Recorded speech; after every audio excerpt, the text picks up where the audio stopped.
The alien girl stood at the far edge of the plaza, where the light from the tall crystal towers barely reached. She kept her head low and her thin arms close to her body. Around her, hundreds of aliens gathered in small groups, their voices filled with excitement and pride. Today was the choosing day. In this part of the galaxy, choosing day decided everything: status, protection, future. Every adult alien was allowed to choose a mate or a bonded partner. Families celebrated. Leaders watched. Lives changed. But the girl knew her life would not change. Her name was Kirail, though very few bothered to remember it. She was an orphan of the Velari species, a race known for strong bloodlines and powerful families. Kirail had none of that. Her parents had died during a mining collapse years ago. No clan took her in. No guardian claimed her. Among the Velari, that meant only one thing: she was considered unwanted. As the choosing began, names were called. One by one, strong warriors stepped forward. Skilled engineers were praised. Beautiful scholars were admired. Each time a name echoed through the plaza, cheers followed. Kirail waited. Her name never came. She felt the familiar tight feeling in her chest. She had stood here before, year after year, hoping something would be different. It never was. Some aliens glanced at her and whispered. Others did not bother, hiding their looks of disgust. She has no lineage. She will only bring weakness. She is not worth the bond. Kirail pretended not to hear, but every word landed deep inside her. When the last name was called, the plaza filled with joy. Pairs walked away together. Families embraced. Music began to play. Kirail stayed where she was. No one approached. No one ever did. At the edge of the plaza, a small group of humans stood quietly, observing the ceremony. Humans were still new to this sector of space. They were not part of the choosing. They were only here to learn and build relations. One of them, a man named Ethan, watched the celebration with calm eyes. He had been listening to the explanations given by the Velari officials, but something about the scene felt wrong to him. Everyone looked happy, except one. Ethan noticed the alien girl standing alone in the shadows. She was smaller than the others. Her clothing was old and plain. While others stood tall with pride, she looked like she was trying to disappear. Ethan frowned. "Who is she?" he asked quietly. A Velari guide followed his gaze and made a low sound of annoyance. "That one? She is an orphan, no family, no value." She was never going to be chosen. Ethan blinked. "Never?" "No." The guide replied flatly. Bonding with her would be a mistake. Ethan did not answer right away. He kept looking at the girl. Kirail felt his eyes on her and grew nervous. Humans were strange creatures. Tall, soft-skinned. Their expressions were hard to read. She feared he was judging her like the others. She lowered her head even more. After a moment, Ethan stepped away from his group. The guide looked surprised. "Human, where are you going?"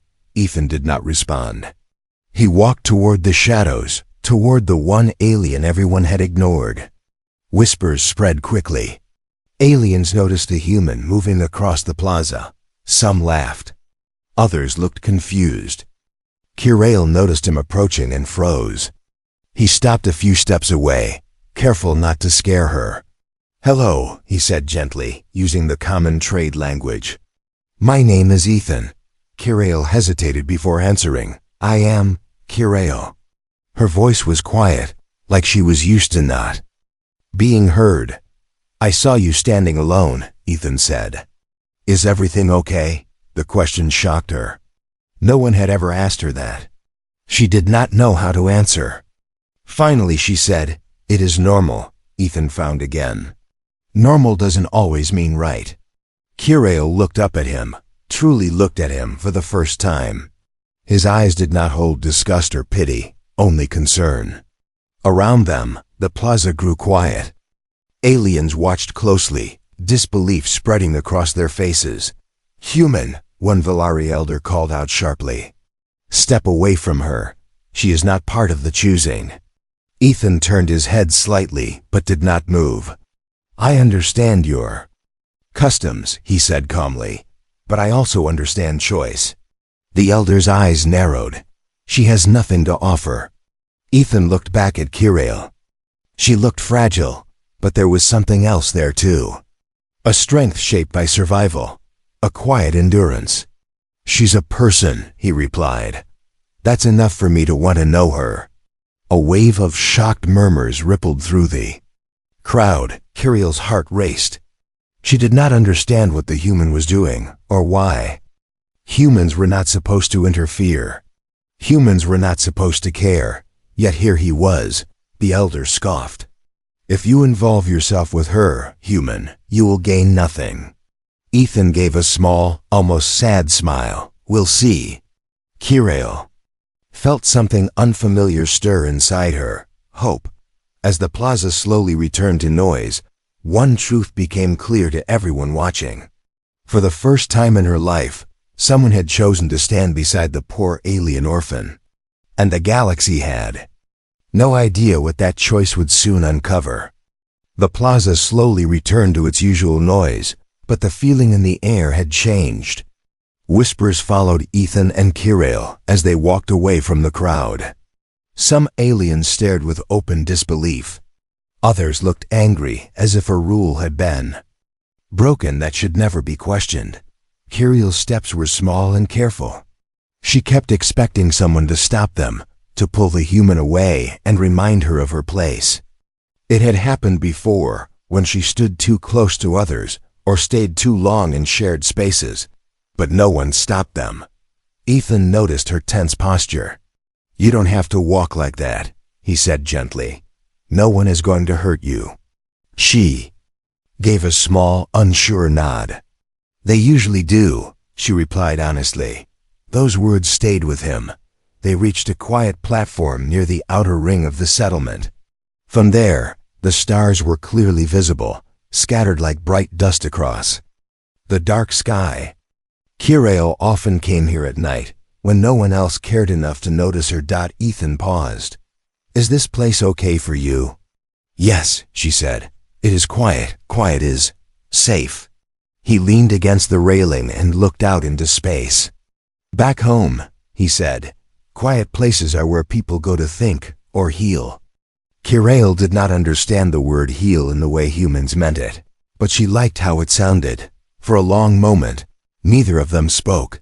Finally, she asked the question that had been building inside her. "Why did you talk to me?" Ethan turned to face her, because everyone else didn't. That answer confused her even more. "That is the reason not to," she said. He shook his head slowly. "That's the reason I had to."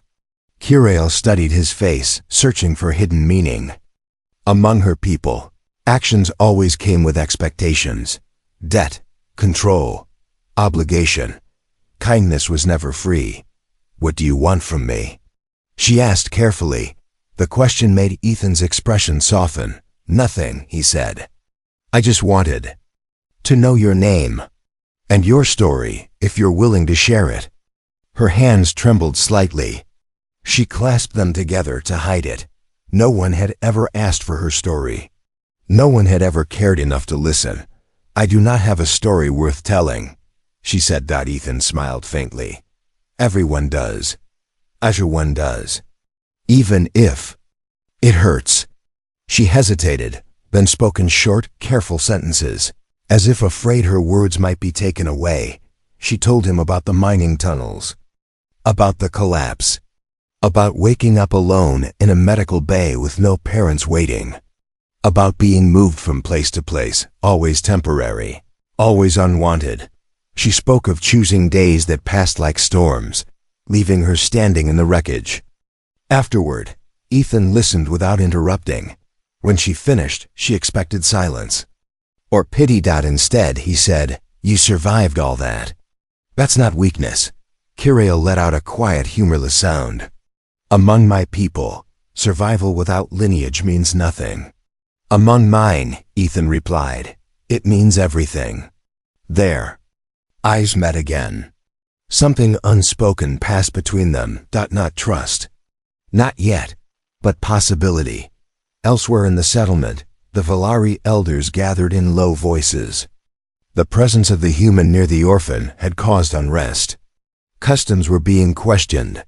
Eyes were watching. This is dangerous, one elder hissed. Humans do not understand our ways. Or perhaps, another replied darkly, they understand too well. Back on the platform, Ethan received a message on his wrist device. His team was calling him back. Official meetings were waiting. Protocols demanded his presence. He looked at Kirail, conflicted. I have to go, he said. But I don't want to just disappear. She nodded, already pulling her walls back up. That is normal, Ethan frowned. No, it shouldn't be. He thought for a moment, then made a decision that surprised even himself. I'll come back tomorrow, he said. Same place, if you want. Kiriel's breath caught. Promises were dangerous things. And if I am not here? She asked. Then I'll come back the next day, he replied. And the day after that. She did not answer, but something inside her shifted. Ethan turned to leave, then paused. Kirail? Yes? You matter, he said simply. Then he walked away. Kirail stood alone on the platform long after he was gone, staring at the stars. For the first time, the quiet did not feel empty. It felt full of questions. And somewhere deep within the settlement, unseen sensors quietly recorded something strange. A change in her biological readings. A change no Valari scientist would have believed. And one the human had not yet discovered. The next day, the settlement felt different. Kirail noticed it the moment she stepped out of her small living pod. The air was the same, the towers still glowing softly, the streets still busy, but the eyes on her had changed. They were watching her. Aliens who once looked through her now looked at her. Some with anger, some with sharp interest, some with fear. Word had spread fast. The orphan, the human, the broken rule. Kirail kept her head down and moved quickly, just like she always had. But no matter where she went, whispers followed. She thinks she is special now. The human will abandon her. She will bring trouble upon us all. She tried to believe those voices were right. It was safer that way. Hope had never ended well for her. When she reached the quiet platform by the outer ring, she stopped. Ethan was already there. He stood by the railing, looking out into space, as if the stars were an old friend. When he noticed her, his face brightened, not loudly, not in a way that drew attention, but in a small human way. You came, he said. Kirail nodded. I was not certain I would. I'm glad you did. She stood a short distance away, unsure how close was allowed. Around them, drones drifted lazily, pretending to monitor infrastructure while clearly watching the two of them. You are being observed, she warned him quietly. Ethan smiled. So my comes with the job.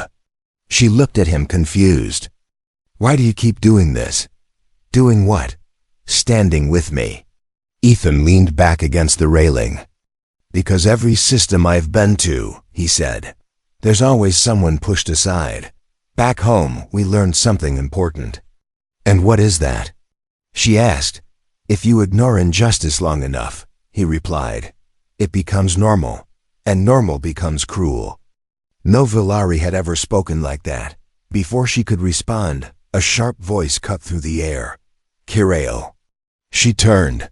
3 Valari officials approached, their robes marked with authority symbols. The crowd nearby went silent. Ethan straightened slightly, his posture calm but alert. You are required to answer questions, the lead official said. Your interaction with the human has caused disturbance. Kirail felt her old fear rise. I did nothing wrong, she said softly. That is for us to decide.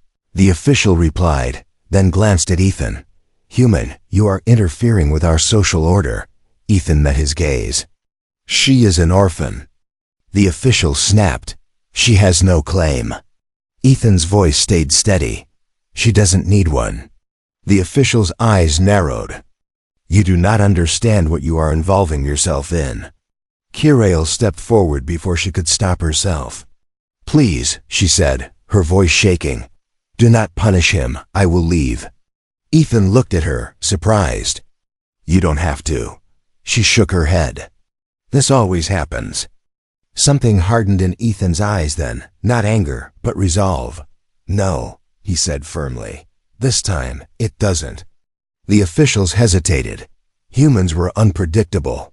And their governments watched closely. After a tense moment, the officials turned away. This is not finished, one of them warned. The council will decide. When they were gone, Kiriel's legs felt weak. She gripped the railing to steady herself. They will make you leave, she said. When that happens, everything will return to how it was. Ethan looked out at the stars again. Maybe, he said. Or maybe it won't. He lowered his voice.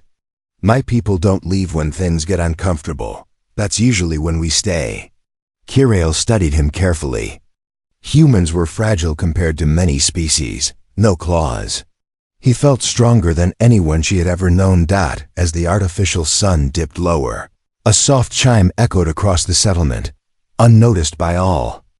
Deep within the medical network, the quiet anomaly in Kiriel's biological readings continued to grow. Patterns were forming. Ancient ones. And when they were finally seen, they would force the galaxy to face a truth it had long forgotten. The galaxy was watching now, and it was already too late to look away. The changes began quietly. Kiriel noticed them in small ways. A ration dispenser no longer rejected her access code. Even the air inside felt warmer, less harsh. Someone was watching her file. She knew better than to believe it was kindness.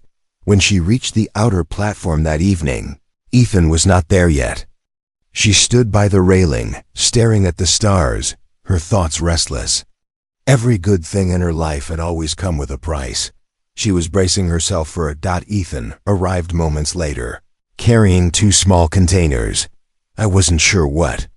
Your people eat, he said, holding one out.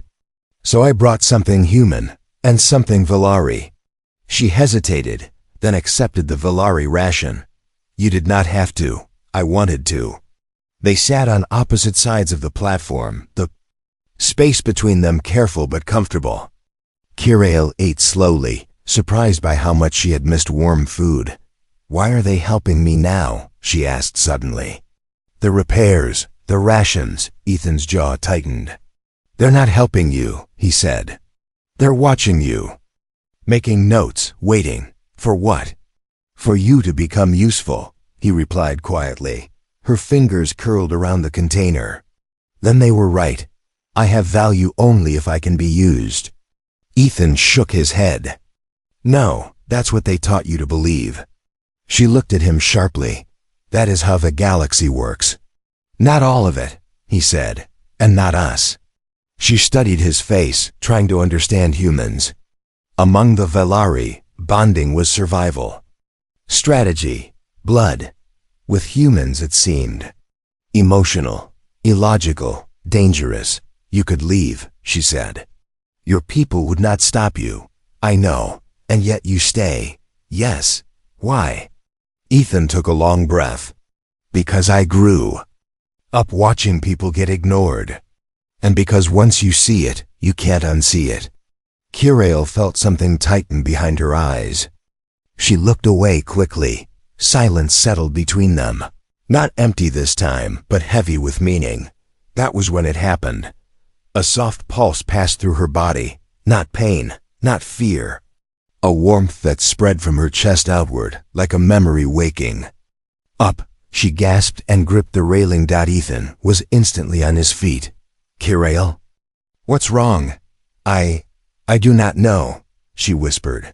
Her heart raced, but her mind felt strangely clear. Ethan activated his medical scanner, a standard human tool meant for emergencies.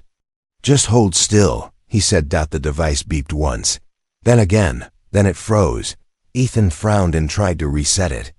The screen flashed with symbols he did not recognize. That's not normal, he muttered. Kira L pulled her hand back, frightened.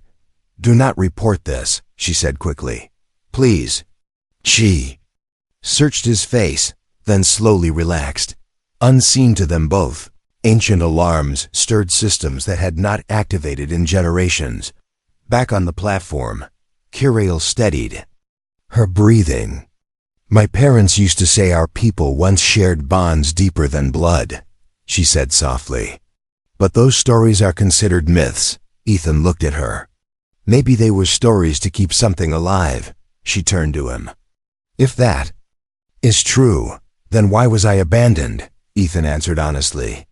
Because sometimes people fear what they don't understand. The artificial sun dipped below the horizon, casting long shadows across the platform. Kiriel felt it then, something she had never felt before. Not dependence, not obligation, choice, and far away. In the heart of the Valerie archives, long buried.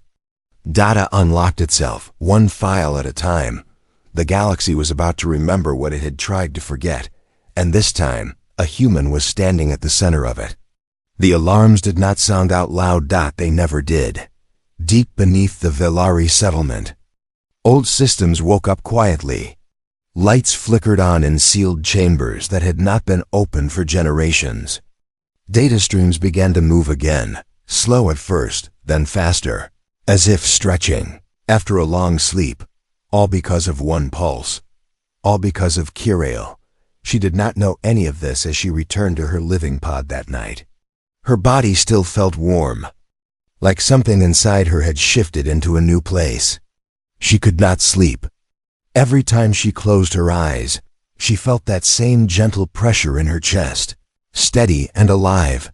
The next morning, officials were waiting for her. 2 Velari guards stood outside her pod. Not rough, not kind. Simply firm. Kiriel, one said, you are required to report to the medical council. Her heart sank. This is the price, she thought. It always comes.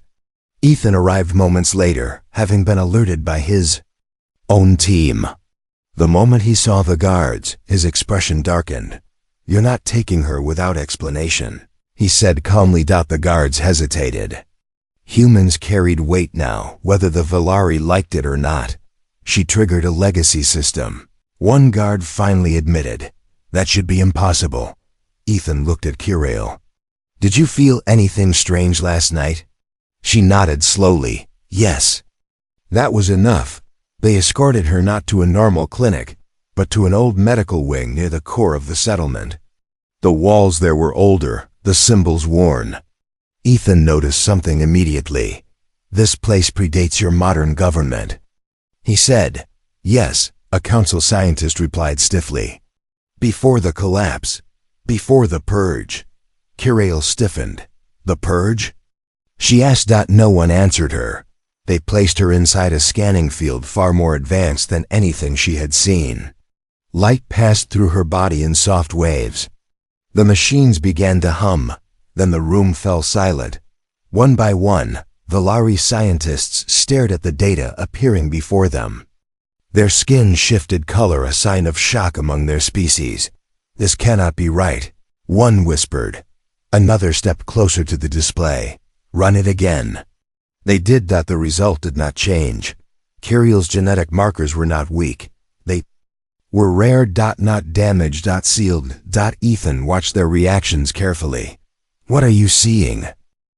An elder finally spoke, his voice low. She carries an ancient bonding core. Kiriel frowned. I do not understand. The elder looked at her, and for the first time, there was no disgust in his eyes. Long ago, he said, our species bonded not for power or bloodlines, but for balance. Certain individuals were born as anchors. They stabilized entire communities. Their bonds strengthened others. Ethan's eyes widened slightly. Let me guess. Those individuals scared the ruling class. The room went tense. They could not be controlled, the elder admitted. So they were labeled dangerous. Their traits were suppressed. Their families erased. Curiel's breath shook. My parents? The elder nodded once. They refused to surrender you. The truth hit her like a physical blow. She had not been unwanted. She had been hidden. Outside the chamber, the news spread fast. Valari leaders argued. Old factions woke up. Some demanded Curiel be claimed by the council immediately. Others wanted her isolated, studied, used. When Ethan heard the word used, something inside him snapped. She's not your resource, he said sharply. She's a person. This power belongs to our people, a council leader replied. No. Ethan said, it belongs to her. Curiel stepped forward before the argument could explode. Her voice was quiet, but it carried. You all ignored me, she said. You left me hungry, alone, afraid. The room fell silent. And now, she continued, you see value, and suddenly I matter? No one answered. She turned to Ethan. They will not stop. Even if you stay. I know, he said softly. She looked at the council. I choose him. Gasps filled the chamber. A human bond is unstable. Someone shouted. Ethan met their anger without fear. So are we, he said. And we're still standing. That choice triggered something no one expected. Curiel's chest flared with light, soft, controlled, alive. The ancient core responded. Not to fear, but to choice. Across the settlement, systems surged. Old defenses reactivated. Ancient satellites turned their gaze inward. The Valari had buried their past. Now it was awake, and the galaxy was about to learn a terrifying truth. The Orphan they had cast aside was never weak. She was a cornerstone, and she had chosen humanity. The council chamber did not calm down. If anything, it grew louder. Voices rose in anger and fear as the meaning of Curiel's choice spread through the settlement. Elders argued. Scientists demanded access. Military advisors spoke of containment and security risks. Curiel stood in the center of it all, strangely calm. For the first time in her life, she was not shrinking. She cannot be allowed to leave. One leader shouted, she belongs to the Valari, another argued. Human bond is unacceptable. Ethan stepped slightly in front of her without thinking. He did not raise his voice. He did not threaten. He simply stood there. You had your chance, he said evenly. All of you did. The room went quiet. Curiel felt something steady within her now. The ancient warmth no longer surprised her. It listened to her emotions, responded to them. When the council realized they could not force her openly, they changed tactics. Offers came instead. Status, wealth, protection, a place among the highest bloodlines. You will never be hungry again, an elder promised. You will be honored, another said. You will be safe. Curiel listened. Then she asked a simple question. Would any of this have been offered if the human had not stood beside me? No one answered. That silence was louder than any argument. Outside the chamber, Valari citizens gathered. Some watched with guilt, others with greed. Rumors spread fast. The Orphan was powerful. The Orphan was dangerous. The Orphan was no longer an orphan. Security units quietly repositioned around the settlement. Old defense platforms shifted their aim. The Valari prepared for a future where control might fail. Ethan noticed it all. They're preparing to take you, he said quietly as they walked through a private corridor. Not today, but soon, Curiel nodded. I felt it. You don't owe me anything, he added. If you want to stay, I do not, she said immediately. He stopped walking and looked at her. Are you sure? She met his eyes. They only see what I can give them. You saw me before that. That was the moment Ethan understood the weight of her choice. Human Command contacted him soon after. This situation is escalating, his superior warned. If you remove her from Valari space, it could cause conflict. If Ethan did not hesitate, then we move carefully. Permission was not granted. So he made a human decision instead. They left at night. No announcement. No ceremony, a small human shuttle powered up at the edge of the settlement, hidden among cargo traffic. Kirill stepped aboard, her heart racing, not with fear, but with something close to excitement. As the shuttle lifted off, alarms flared behind them. Valari ships moved. To intercept. Unidentified vessel, stand down, a command echoed. Return the asset. Asset. The word made Ethan's jaw tighten. She is under human protection, he replied. Stand aside. Weapons powered up. That was when Kirill felt the ancient core fully awaken. She did not shout. She did not struggle. She reached outward. Across the settlement, systems responded, not as weapons, but as barriers. Defensive fields rose, redirecting fire. Guidance systems faltered, refusing to lock onto the shuttle. The Valari watched in horror. The ancient bond anchors had not been weapons. They were guardians. The shuttle broke free of orbit. Silence followed. Back. In the council chamber, elders stared at empty displays. We made a mistake. One whispered. No, another replied, voice heavy. We made many. As the stars stretched into lines around them, Kirill sat quietly in the shuttle. I do not know what comes next, she said. Ethan smiled, tired but steady. Neither do we. She looked at him. Then why are you not afraid? Because, he said, humans have a long history of standing by the people the galaxy tries to take back only after it's too late. Behind them, Valari space grew smaller. Ahead of them lay something no one could predict, and somewhere deep in the ancient networks of the galaxy, other forgotten systems stirred. They had felt the bond awaken, and they were watching humanity very closely now.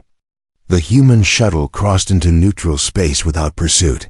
Behind them, the Valari borders sealed shut, not in anger but in shame.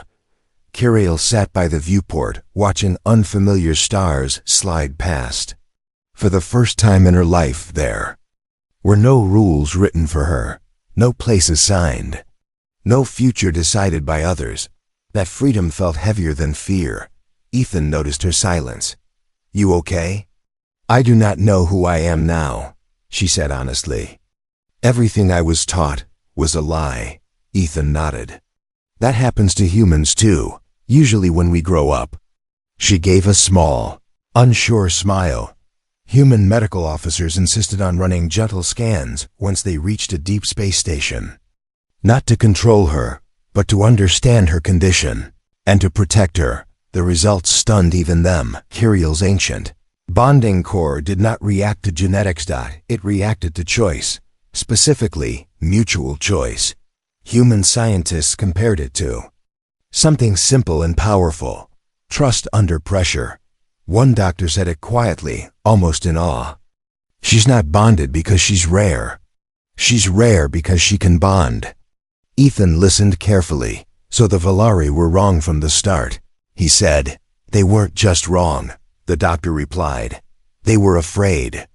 A society built on control cannot survive people who choose freely. News spread fast across human space. An alien who had been cast aside. A bond formed without power, blood, or command. A human who stood anyway. Other species noticed too. Old data began surfacing unforgotten. Individuals across the galaxy, orphans, outcasts, anomalies suppressed by their own people long ago. Kirill was not alone. She was the first in a long time. One night as the station slept, Kirill stood beside Ethan in the observation ring. You did not save me, she said softly. Ethan looked surprised. I didn't. No, she replied. You stood with me. That is different. He thought about that, then nodded. Yeah, it is. She turned to face him fully. My people believed bonds were chains, but with you, I feel stronger, clearer. That's the idea, he said. Partnership, not ownership. Kirill placed her hand over her chest. The ancient core responded, not with light this time, But with calm, across the galaxy, sensors detected the same signal again. But this time, it was not hidden. It was a message, not of dominance, not of conquest, of alignment. Species that had once dismissed humans began to reconsider. Not because humans were the strongest, but because humans were willing to choose the unwanted and stand by that choice when the galaxy pushed back. That terrified them and inspired them. Back on Valari worlds, old monuments were quietly restored.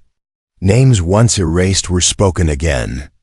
Orphans were no longer turned away so easily. Change did not happen overnight, but it had started. Ethan never called himself a hero. Kiriel never called herself a symbol. Yet together, they had revealed something the galaxy had forgotten. Power built on fear always breaks, but power built on choice endures. And that was what the human really found out. Humanity was not dangerous because of its weapons. Humanity was dangerous because it refused to walk away.